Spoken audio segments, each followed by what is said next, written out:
Hello, and welcome to our expert panel discussion on developmental domains and assessment. We kindly request your attention for a brief moment in the spirit of transparency and utmost respect for our community. We have some information we'd like you to read on this disclaimer screen. By taking a few moments to read through this disclaimer, you empower yourself with very important information regarding the boundaries of our knowledge sharing environment. Please take a moment to read through this slide also. Then together we'll embark upon some exciting topics in early childhood education.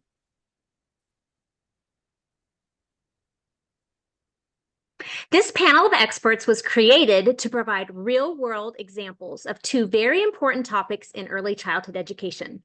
The first topic will cover the 4 developmental domains and how each domain advances the others.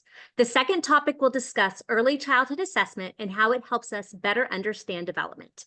So let's get started by introducing ourselves and telling us how long you've been in education and then how long you've been at UAGC. Amy, would you like to go first? Sure. I've been in education for about 25 years and at UAGC for 12 years. Rhonda? I've been in education for 10 years, and I have been at UAGC for less than a year, since October. Steph, do you want to go? I have been in education for 25 years also, and I have been at UAGC almost 15 years. Great. Kayla? I've been in education for about 12 years, and I've been at UAGC for 1 year next month. Awesome. Okay, so we've got a great panel here. Our very first question is, what is your favorite developmental domain, and how does that domain advance the other domains? So Amy, would you like to go first? Yes, this was fun because I'm not on the panel, I'm a moderator, but I said, can I just talk about cognitive development really fast because I love it so much. And when I was thinking about what to say, I just thought of some examples that are really interesting. So like, for instance, a baby is born and develops too many synapses in the brain. And so there's so much going on in the brain that it's as if you were trying to make a phone call, but there are way too many phone lines and you just called all the phone lines. And that's why babies can't control their movements. And so the brain starts pruning those synapses, and that's how they get their physical development of the more calculated movements. Also, the brain figures out what sounds the child does not need. So that's language development because it's pruning to choose which language sounds to come up with.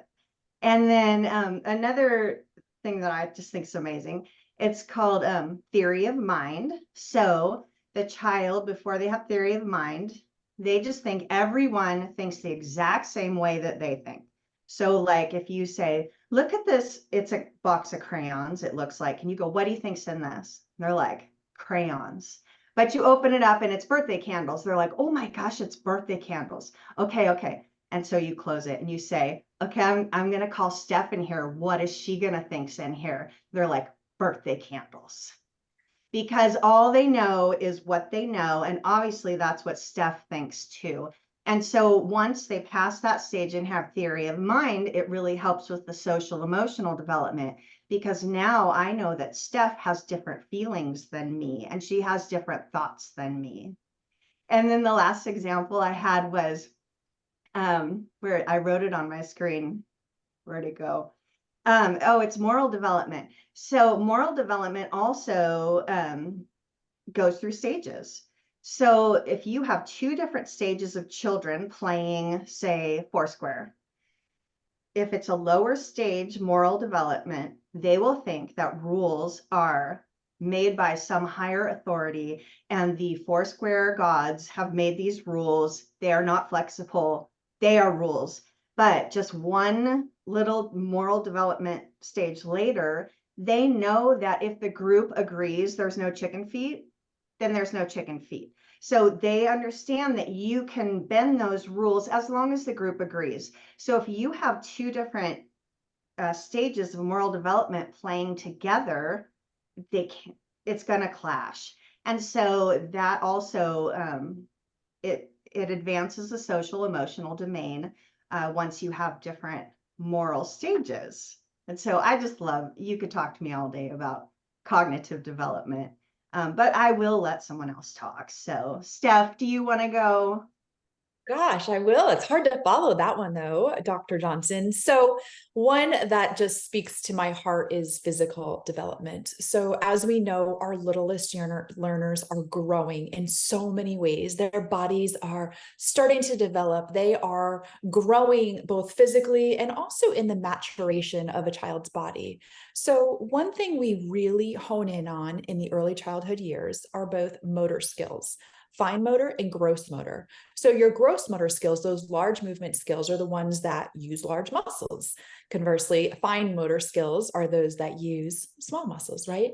So these physical changes that we're seeing in our littles are height, weight, coordination, balance, sensory abilities, all those things, even vision and hearing are in the physical domain. So when we think of like the true picture of our littles, we want to make sure that we're factoring in this physical domain. It absolutely impacts other domains in that we know our learners are engaged in crawling, walking, running, jumping. They're learning all those things. They're starting to manipulate objects with increased dexterity. So this physical movement is actually adding to their cognition or their cognitive development. Physical activity, we know, stimulates cognitive development. It enhances the brain connections and it promotes neural connections in our little's brain. So as they engage in activities like block building or putting together puzzles, not only are they using those small muscles, those fine motor skills, but they're also developing problem solving. They're also developing spatial awareness. They're developing logical thinking. So we see that element of cognitive development aligned with physical. We also see social emotional, right? Physical activities are often interactions with peers. Those social skills are there, such as cooperation, sharing, turn taking, regulating emotions. Have you ever had a block taken from you as a 3-year-old? You have to regulate your emotions. So we also want to look at the promotion of overall well-being in these physical activities. Language is another domain that's enhanced. Physical activities allow for language-rich interactions, right? You see it, sandbox going on, what's going on, dialogue's going on, right? The back and forth, playing games, we have physical challenges. We're utilizing both our expressive vocabulary, what we say, and our receptive vocabulary, what we can understand. How fun are obstacle courses where we get them to go under? That's a big word for an early childhood a child. What over the blocks, around the blocks, through, all those are big words. So we are promoting and fostering good, rich language skills. And the last one I'll say is creative development, which may not be a domain, but I want to just pause here for a moment because think about how physical activity encourages imagination. It encourages creativity. In our classrooms, we want play, right? We want that fun classroom. So whether it's dancing, engaging those full-on gross motor skills or using their bodies to express creatively, don't forget to integrate in that creative development because it does foster children's learning and growth. So that's mine. I'm going to popcorn it over to Rhonda. Well, mine is social emotional domain. And this is absolutely my favorite to speak to, especially when I think of my children. I have 3 kids and a 4th one on the way. And also through my years in education and just being a mom, I see how important this particular domain is for child development. And I think about just from the moment a baby can visually see you, that social interaction begins, the bonding experience, honestly, smell you too. That bonding with adults around them is important for regulation of a lot of different things going on in their bodies. Building relationships is important. Also an essential to consider when it comes to social emotional interaction with families and friends and teachers and peers. Kids are learning about how relationships provide them with support, satisfies a need, gives them a sense of belonging, and that's all crucial for healthy development. Like Steph mentioned, or Dr. Stephanie, emotional regulation, super important for our youngest learners, and also quite difficult for our youngest learners. And sometimes people don't understand, why is that so difficult for them? I'm an adult and I can just transition and pivot in my day. I understand that sometimes I don't have money for McDonald's and I just can't afford McDonald's right now. But for a kid, that's a huge deal for you to say, no, we can't have McDonald's. And so for them to be able to emotionally regulate and accept rejection, accept no, it can be quite difficult for young ones. If you say, no, it's not time for us to read books right now, library time is over. What? It's the end of the world? I can't read my book right now. And so helping little ones understand how to accept no, accept rejection, what they might seem as rejection, accept not having access to preferred items, access to preferred people, will help them cope with stress and frustration and disappointment in more healthy ways. You know, it helps also to reduce the risk of behavioral issues and even like further mental health problems later on in life. So promoting emotional regulation as like teaching, guiding is also important in our early childhood education classrooms. And then also communication skills. We can only imagine what it's like for a child who cannot communicate and how emotionally frustrating that could be. So the less communication skills someone has, a lot of times the less emotional regulation they sometimes display. So that's also something to consider when you're thinking about developmental delay. So as a student or a child develops their communication skills, that can actually help them to be, or their language skills, that can help them to be a little bit more socially regulated, because this helps them to advocate for themselves, helps them to resolve conflicts peacefully, to collaborate with people, to set boundaries for themselves, to demonstrate their needs and wants, their thoughts, their feelings.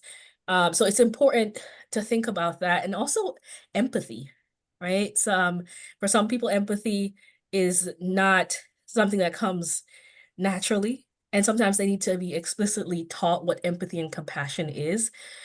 Social emotional regulation, not regulation, but development allows a child to understand what someone else is feeling. And I think this also speaks to the cognitive development as well. Sometimes adults don't understand that sometimes children really are narcissistic. The world revolves around them and their wants and their needs. They can't think about other people right now. And eventually, one day, they actually do think about you and what you need. And that's amazing. But until a certain point when they're younger, it's about me. I want, I need. I don't care about your job and what you're doing or whatever. I just know that I need this. And so eventually they develop empathy and compassion, and then problem solving skills to be able to interact differently with different people, make responsible decisions, to think independently. These are all a part of engaging with people and learn about different social situations, different expectations in different social environment. You'll be surprised how young a child can learn that in church I can behave this way, at home I can behave this way, and in school I can behave this way. Even sometimes 3-year-olds, 4-year-olds, 5-year-olds, they eventually understand that there are different social expectations and different ways that I am expected to behave and interact with adults and children in these different environments. And then also, I would say confidence, self-esteem, to be able to bounce back from setbacks and think about goals. It all starts from when they're that little. and developing how they see other people interact with each other, how they interact with you, how they develop a sense of life and belief about their ability to overcome obstacles. It really does start from that young. Yes, I can learn my ABCs. I'm confident in this. And I think it honestly, social emotional domain affects almost all the other ones. I would say there's like a symbiotic relationship between all of the domains. But when I think about impulsivity, self-regulation, problem solving, these all speaks to the cognitive development. And so having a lot of different social and emotional stimulation and skill building can also help with that impulse control and help with better ways to solve problems, which promotes cognitive development. Also, the social emotional interaction really lays a foundation for language development. And I know I spoke earlier that language development also, it's the other way around too, affects social emotional interactions. But when kids engage in conversations, they experience two-way dialogue, they're able to listen to others, they're able to express thoughts and feelings. They start to practice some of those important language skills like turn taking, and they get to understand language expectations in social interactions. Also, physical development. I also believe that social emotional skills contribute in a way to healthy behaviors like self-care routines. They understand how to help themselves manage stress, how to promote or take care of, support their overall health and make healthy life choices. And of course, the emotional, I think, affects the social development when I think about them a little bit separately, because it helps you to form relationships and collaborate with people and navigate different social situations. You're better equipped to have relationships with both peers and adult, to have encouragement, opportunities for social learning and growth when you have that emotional regulation. I know that was a lot. Good job, Kayla. Yes. So I was going to speak about the language domain, and I love language. I love languages. I love all the aspects of communication. I think that there's just something really special about humans communicating with each other and all of the different forms that that can take.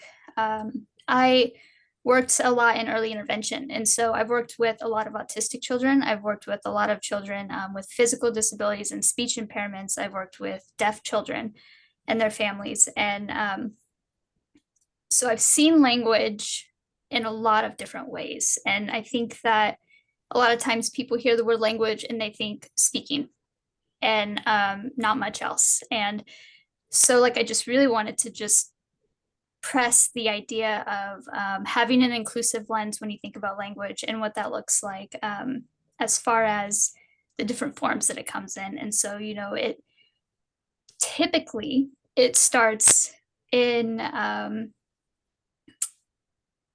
sorry, I just lost my train of thought. It starts in sounds and gestures, you know, with infants. It moves to words or sign language or nonverbal communication, and all these different forms that it can come in. But that is kind of the traditional route that it takes. It starts in those sounds and gestures and moves to more of a true communication form. And as that happens, I think really the language domain is special because it touches each domain. I mean, they all touch each other, sure, but language really touches each domain. It really, because of those different forms that it can take, it really affects each domain in a powerful way. When I think of like the cognitive domain specifically, I think in my mind, that's the closest direct association, because you have solving problems, you have thinking, you have learning, you have academics.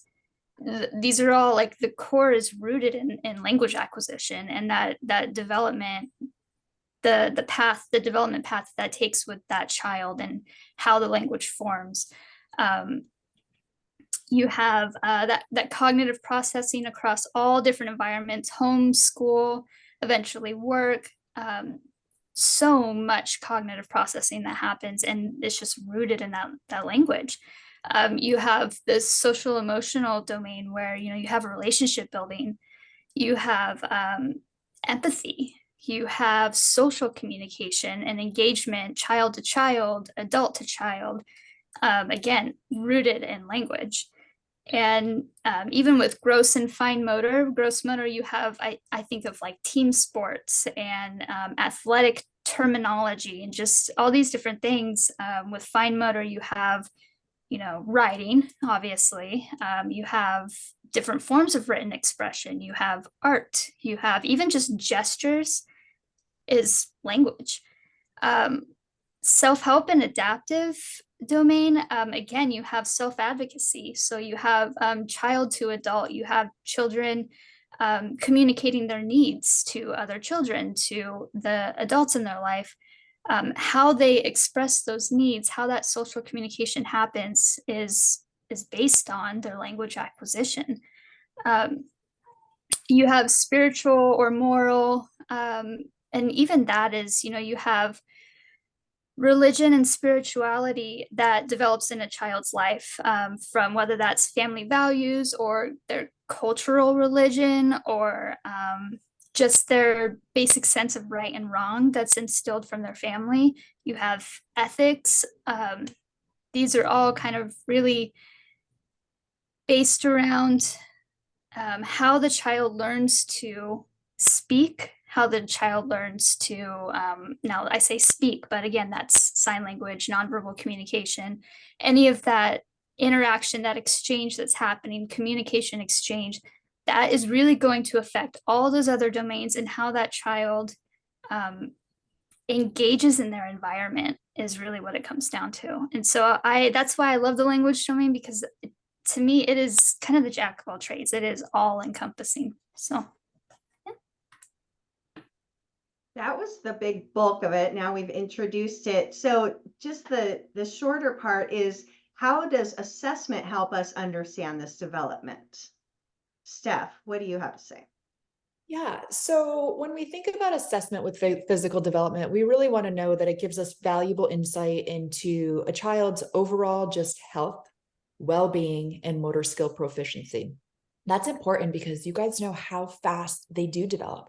So we want to make sure we're looking at those developmental milestones, and we're really identifying where children fall in relation to those. Where are their movement patterns, their balance, coordination?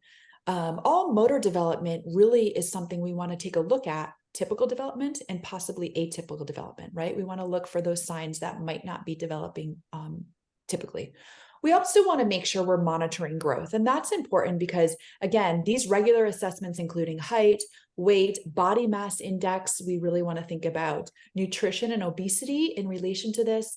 We want to look at growth over time. And the reason is, again, just tracking these growth patterns are huge in identifying potential health issues, nutritional deficiencies that they might have that might impact overall physical development, right? These are key years. We also want to look at motor skill proficiency. And the reason is, we want to ensure, again, that their motor skills, running, jumping, throwing, drawing, all of those allow for typical development, right? On the flip side, if our assessments are not showing typical development, or we're seeing some red flags, this is huge in early intervention. Early intervention allows us to detect potential delays or disorders so that we are able to provide children with the support that they need, right? Early detection, early intervention can help mitigate the impact of these challenges, you know, for a child early on and later in life. So ultimately, these assessments inform the support we can give to our children. And that is so very important in the youngest years. Well said.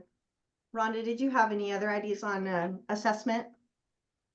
I think when I think about some assessments, particularly in the classrooms, outside of maybe some of the standard assessments that we use to assess milestones or assessments from the doctor. A lot of times those happen. Sometimes teachers can make observations observe the way children behave and interact in different settings, even collaboratively with parents to collaborate on the different environments and have those observations in different environments to look for signs of social skill, emotional regulation, empathy, cooperation, problem solving, self-soothing, to also some other domains, honestly, that may even impact, like I was saying before, social emotional. When I think of, for example, communication, you may want to assess communication, how does this student display or this child display autonomy at the appropriate milestone? As Dr. Heald was mentioning about milestones, it's important to think about what level of autonomy a child should be able to display at a certain age level. Can a child put their shoes on by themselves? Can a child feed themselves?